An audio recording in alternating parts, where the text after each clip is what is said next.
Bapak, Ibu, saudara-saudari yang terkasih dalam Tuhan kita Yesus Kristus, dalam pengajaran atau katekese kali ini, saya akan menjelaskan mengenai sakramen perkawinan atau sakramen pernikahan.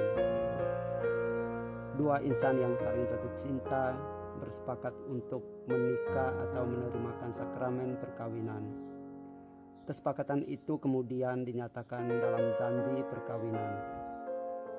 Itulah keputusan yang tepat, bukan begitu jatuh cinta lalu sepakat untuk tinggal bersama sebagai suami istri tanpa menerimakan sakramen perkawinan terlebih dahulu. Bagi Bapak Ibu yang sudah menikah ataupun belum, mari pahami bahwa sakramen secara umum berarti tanda dan sarana penyelamatan Tuhan. Melalui sakramen perkawinan, Tuhan mewujudkan kasih dan menjadikannya sarana penyelamatan. Jadi, melalui perkawinan, pasangan suami istri dipanggil untuk saling membahagiakan dan menyempurnakan diri di hadapan Tuhan. Maka tidak boleh hanya bahagia tanpa menghiraukan bimbingan Tuhan. Tuhan harus selalu hadir dalam kehidupan kita, dalam keluarga kita, dan dalam perjalanan hidup kita. Tidak jarang kita menyaksikan banyak umat Katolik yang hidup bersama sebagai suami istri tanpa harus diberkati di gereja terlebih dahulu. Hal ini mungkin karena kurangnya pemahaman tentang arti sakramen secara khusus, sakramen perkawinan itu sendiri. Mungkin ada yang paham mengenai arti sakramen perkawinan namun tidak mau atau belum mau menerimakan sakramen perkawinan, belum mau menerimanya karena tidak mau repot atau tidak mau berkorban mengurus perkawinannya. Misalnya dia tidak mau berusaha untuk melengkapi surat-suratnya yang dibutuhkan oleh gereja, apalagi sebagai perantau untuk mendapatkan surat-surat yang dibutuhkan oleh gereja terkadang sangat sulit karena harus menghubungi paroki asal. Alasan lain adalah tidak mau mengorbankan waktunya untuk mengikuti kursus perkawinan, apalagi dengan kesibukan pekerjaan yang dilakukan orang-orang yang ada di perkotaan seperti kota Batam ini. Lebih parah lagi adalah orang yang menunda menerimakan sakramen perkawinannya karena alasan bahwa dia belum punya cukup dana untuk melangsungkan pesta perkawinan. Jadi seolah-olah pesta menjadi hal yang utama dalam melangsungkan perkawinan dibandingkan sakramen perkawinan itu sendiri. Ada juga yang belum mau menerimakan sakramen perkawinan karena adanya perbedaan agama atau kepercayaan dengan pasangan hidupnya. Misalnya yang satunya Katolik, lalu yang satunya gereja Kristen, bahkan mungkin dari Muslim. Ada yang belum bisa sepakat mereka akan menerimakan pernikahannya di gereja yang mana atau di tempat ibadah yang mana.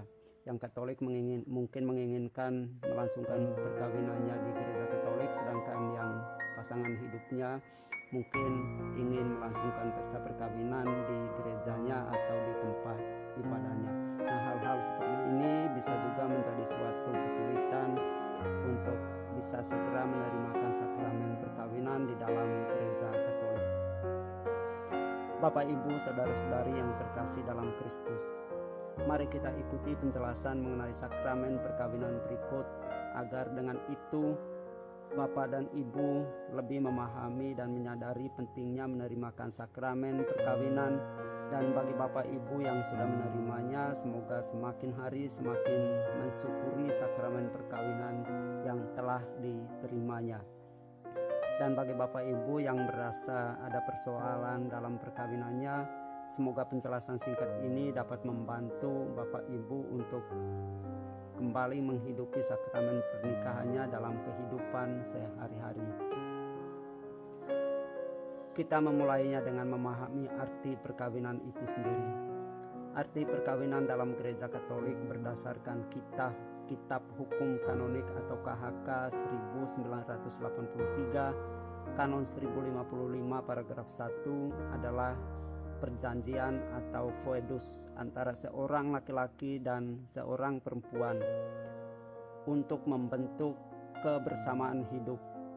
Sakramen perkawinan adalah persekutuan hidup dua cinta kasih suami istri yang diteguhkan oleh perjanjian nikah atau persetujuan pribadi yang tidak dapat ditarik kembali untuk membentuk keluarga Kristiani. Perkawinan Katolik itu pada dasarnya berciri satu untuk selamanya dan tidak terceraikan. Kita menyebutnya sifat monogam dan indissoluble. Monogam berarti satu laki-laki dan satu perempuan. Sedangkan indissoluble berarti setelah terjadi perkawinan antara orang-orang yang dibaptis dalam atau ratum secara sah dan disempurnakan dengan persetubuhan, maka perkawinan menjadi tak terceraikan kecuali oleh kematian. Ini dapat kita temukan dalam Hukum Gereja tahun 1983 Kanon 1141. Yang dimaksud dengan perkawinan Katolik adalah perkawinan yang mengikuti tata cara Gereja Katolik. Perkawinan semacam ini pada umumnya diadakan antara mereka yang dibaptis dalam Gereja Katolik atau keduanya Katolik, tetapi perkawinan itu juga dapat terjadi antara mereka yang salah satunya dibaptis di gereja lain atau non-Katolik. Bagaimana sahnya mengenai suatu perkawinan?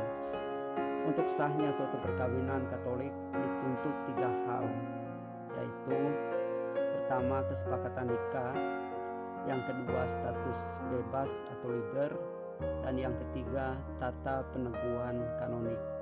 Ketiga poin ini akan saya jelaskan pada video berikutnya dan juga akan dijelaskan mengenai tujuan perkawinan. Terima kasih karena Bapak Ibu sudah melihat video ini, semoga sedikit membantu.